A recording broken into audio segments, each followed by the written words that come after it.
Ladies and gentlemen, good day and welcome to the Q3 FY22 earnings conference call of Kellton Tech Solutions Ltd.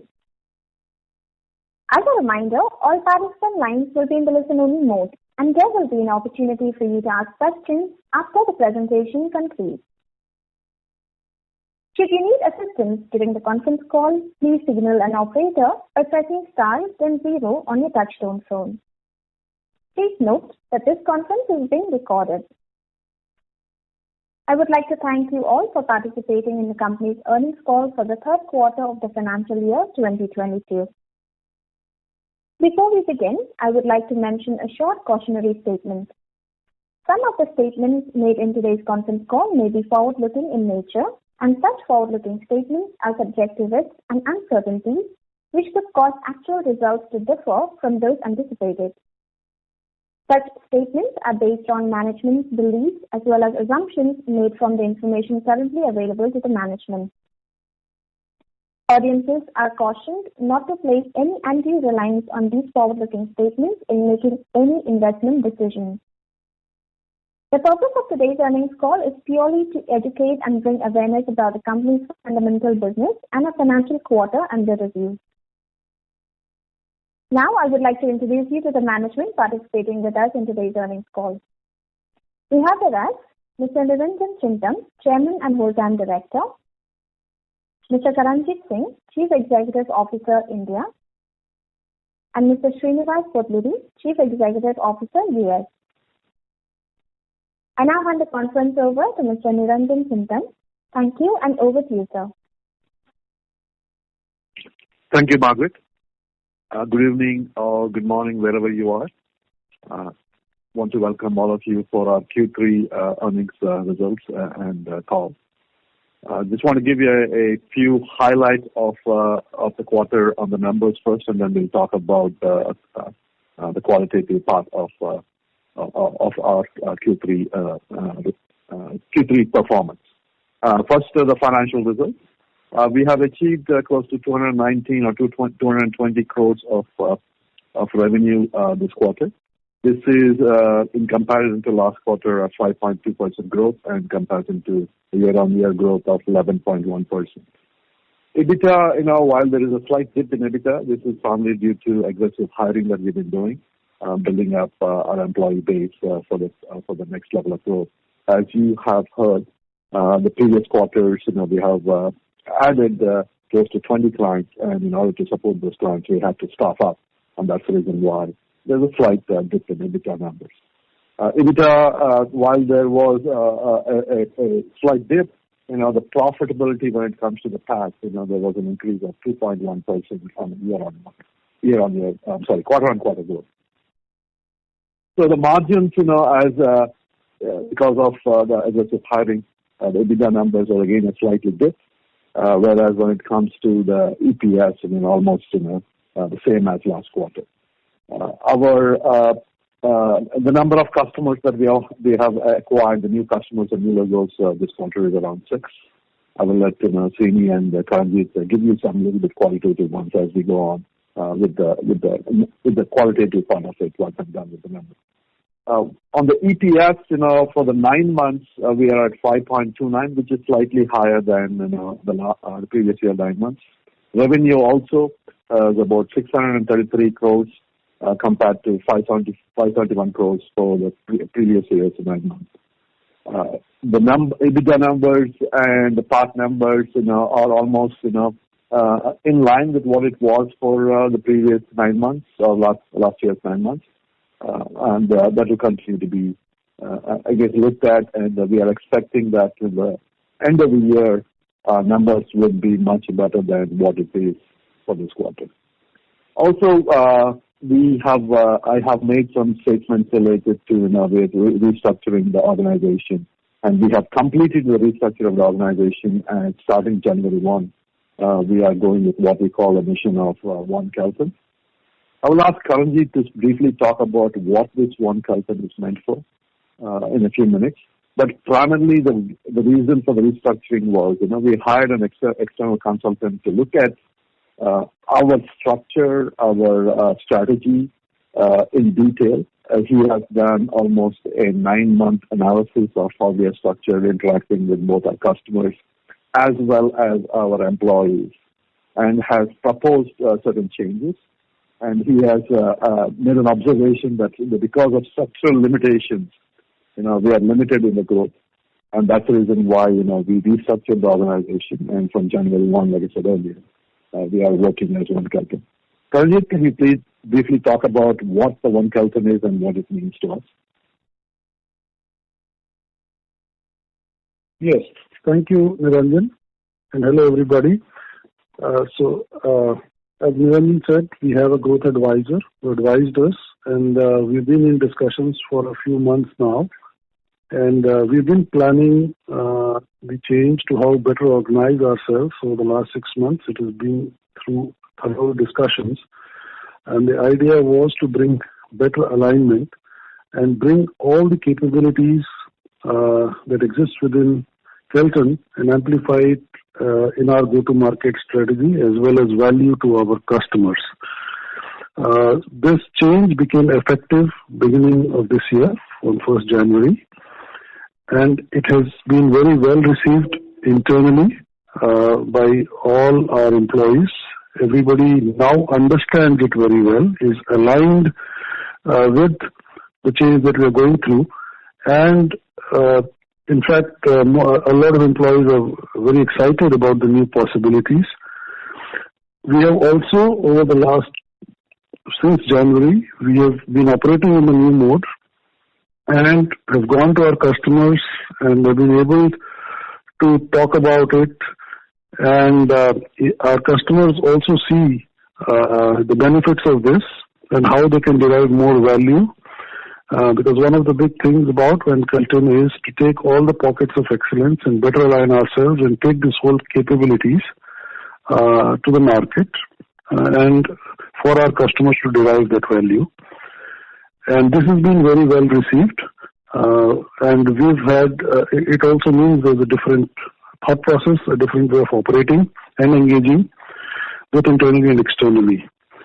And also employees are also very happy about the fact that this also gives them, within one Kellton, more opportunities, global opportunities and a view across the organization. That's all I had to. Niranjan, that's kind of a brief on one Kellton.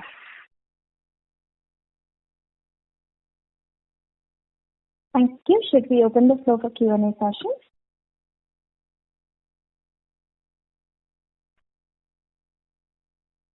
Members of the management, please confirm if we should open the floor for Q&A session. 1 second.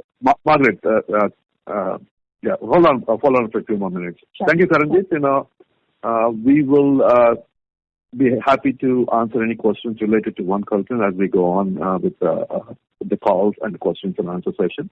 But before that, I wanted Srini to talk us through of the new logos and new customers that we acquired in the last 1 quarter. Yeah. Srini, go ahead. All right. Yeah. Thanks, Niranjan. So from a perspective of Q3 FY22, we have had some major wins, and I will generally brief about 6 of those wins. I'm happy to say that 3 of them are in the fintech area. One is in healthcare. One is one of the largest equipment rental companies in the world, and the last one is a emerging technology company.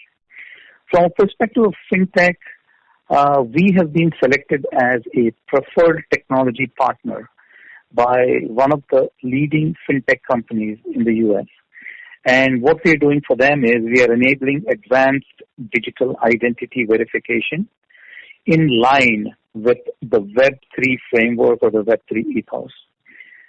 This is really cutting edge at this point. Under this collaboration, we will be helping our client to upscale their data bridging capabilities across the Web2 and Web3 layers. Right? And we actually, in this project, are going to leverage the blockchain technology to help our client optimize their dynamic know your customer or the KYC process. So that is really exciting. Another one of the fintech companies that we are working with is in the GCC region, and we are collaborating with them to build an innovative digital gold hedging and storage platform, leveraging gold as a non-fungible token or an NFT. These ERC-20 compliant tokens will enable the client's users to buy and redeem digital gold for hedging and investment purposes. The third fintech company is interestingly in the education lending space, and they have partnered with us to digitalize their end-to-end customer journey. We are basically helping them to achieve an agile customer experience transformation across all of their users' touch points through a mission-critical mobile application. What this app will do will enable students to evaluate different financing options. Okay. Then from a perspective of another emerging tech company, we have been chosen as a strategic technology enabler, right, in trying to disrupt the next generation QR technology. And this is basically so that their customers can achieve a holistic experience. And we are focusing on redefining the entire user experience by building an intuitive platform to create custom, dynamic QR codes with advanced embedded real-time analytics. Then we spoke about three of the fintech companies and the high-tech or the emerging tech company. One interesting, going back to an enterprise, which is the largest equipment rental company in the U.S. Globally, actually, it is one of the largest equipment rental company, has selected us, Kellton Tech, to modernize its core critical IT applications and infrastructure. Under this particular opportunity/engagement, we are helping our clients to define and execute a transformation roadmap for their current technology ecosystem by making it future-ready, secure, resilient, and scalable. The healthcare company that I alluded, for one of the leading companies in the U.S., we have been building an intelligent BI platform, the business intelligence platform, by integrating disparate data sources to enable single window tracking of workforce performance and analytics, creating a dashboard of sorts. And this is a global workforce management company in the healthcare space. That's all I have. And then those are six of the major wins that we have had in the last quarter. Okay. Thank you, Srini. In addition to this, last quarter we have launched Humble, which is an NFT marketplace. I think there's the press release that was sent out. Just to add to what Srini was talking about, NFT is an interesting area. There's a lot of investment, a lot of interest going on in that NFT space. And we have successfully launched multiple different projects, our platform solutions for our customers in the NFT space. As you all know, NFT space underlying technology is blockchain. Hence, that's an exciting space that we have expertise in, and we are working with our customers to launch solutions for them. With that, Margaret, can we open up the call for questions? Thank you very much.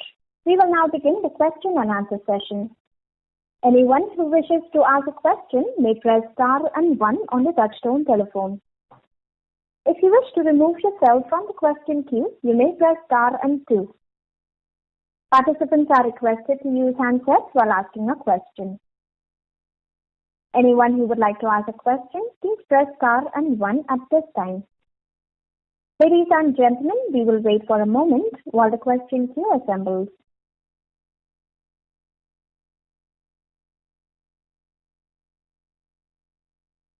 The first question is from the line of Nikhil, an individual investor. Please go ahead. Yeah, my question is to the directors. I have been listening very patiently. Thanks for giving me an opportunity. Sorry to interrupt you, Nikhil. Your voice is not very clear. I would request you to come on the handset mode and speak, please. Is it okay now? I think it's yes, okay. this is better. Thank you. Yeah. So I have been listening to your presentation. Thanks a lot for giving me an opportunity. My question is, what percentage of your business covers for B2B and how much percentage it covers for B2C? Because the add-on customers that you have quoted, this is more on value-added solutions from the client. If I can know something for the B2B. Okay, so the question is a little bit difficult to answer, because here's why I say that, right? When we build solutions to our customers, it could be internal customers or it could be external customers, right? Primarily, our e-commerce kind of thing or fintech kind of a thing that we provide platforms and solutions to our customers are B2C. But with that said, right, there's a lot of enterprise-related customers where it becomes B2B. I don't have a breakdown as such, but ultimately what I would say is that, the customers are either could be internal or external. Maybe, Karanjit, do you have any idea to talk about a breakup on the percentage basis? What would be a B2B kind of a solution that, we're building for customers? Okay, thanks a lot. Now, I was just wondering, let's say you are focusing on the education line, wherein a set of clients the one you mentioned, that is students, the clientele of students approaching you, that's more of a consumer-driven business. Now, I was referring, if I'm not mistaken, there is some pharmaceutical company from US which had given an order to you. So in that case, B2B means segmenting the business into pharmaceutical or maybe power industry or maybe engineering industry and tapping from the marketing team of yours to this set of customers. That's B2B I meant, basically. Segmenting and then focusing on these customers. Okay, so you're asking from an industry vertical, because if I'm right, then you're asking from an industry vertical point of view. Yeah, that's right. That's right. Okay, we are industry agnostic, right? With that said, there's a lot of these high-tech companies. Now, what Karanjit just talked about, the fintech, the healthcare, in these kinds of situations, there's a blur, the line is blurred. What exactly is high-tech versus what exactly is, what exactly is consumer facing, what exactly is internal facing. It's always a blurred line, right? End of the day, there are customers. Yes, when it comes to fintech industry, it is a B2C. Because the customers are coming online trying to do something, like the healthcare, there's a B2C. In a pharma-related company, we may be restructuring the way they do their business internally, but that there's an ultimate effect on the customers too, right? So that's why I said, Karanjit, do we have an internal breakup of what exactly is a consumer-facing versus what is internal-facing? No, unfortunately, no. We don't really look at it or split it. No, we don't split it that way or look at it that way. Okay, got it. So, Nikhil, let me get back to you on that. We'll be happy to reach out to you separately and get you the breakup of that. Today, we don't have it off our head, but would be glad to go back and check and come back. Thanks a lot for your answers. Thank you so much. Yeah. Thank you. The next question is from the line of Meet Gada, a retail investor. Please go ahead. Hi. Good afternoon, everybody. Am I audible? Yes, you are. Go ahead. Okay. So thanks for the great presentation on the One Kellton. Really excited to know that it is already in effect. So the first question goes here. You said that the main objective, I think one of the main objectives behind the One Kellton program was to see some operations getting streamlined and also to have some significant rise in the margins going forward. However, this is not a forward-looking question. After the integration, it would be great if you can tell us as to what has been the growth in the EBITDA, because that has been a line of concern on the balance sheet. If you see, there's not much growth observed except for a little bit maybe. So since there's already been a month of it being in use, maybe you can throw some light if you can on the One Kellton and margins or the EBITDA increase observed after that. That is one. Another question, or should I ask the question after you answer this? No, please go ahead with it. Both the questions. Go ahead. Yeah, okay. So another question is, in the last meet, I think it was being highlighted that you were trying to convince some companies in the US to get some work done in India in order to increase the margins. And again, this was being done in order to increase some revenues and also to garner some more customers with the increase of the margins and lower cost. Any update on the same? And also there was a consultant, if I'm not wrong, which was hired to help you guys in advising. Any inputs that you would like to share that was given by the consultant, if you can? Sure. So I think that's something, thank you for your questions. Let me start with the consultant. So like Karanjit has already stated, we have hired a growth advisor. He's the one who proposed this restructuring of the organization. So the way that is the one Kellton is what Karanjit and I talked about. So we have implemented that. He's also advising us, as to how to approach the customer, how to go about this to get more from each customer. That is, get more revenue from each of the customers. So there is a strategy around that. We have just started to implement it. So you have to give us at least a quarter to see what is working, what is not working, and then come back and say, okay, I can give you some margin projections or, EBITDA projections. But our internal goal is, from going from the low teens today that we are in to the high teens, probably in the next, not this quarter, because this quarter is just, we are implementing this.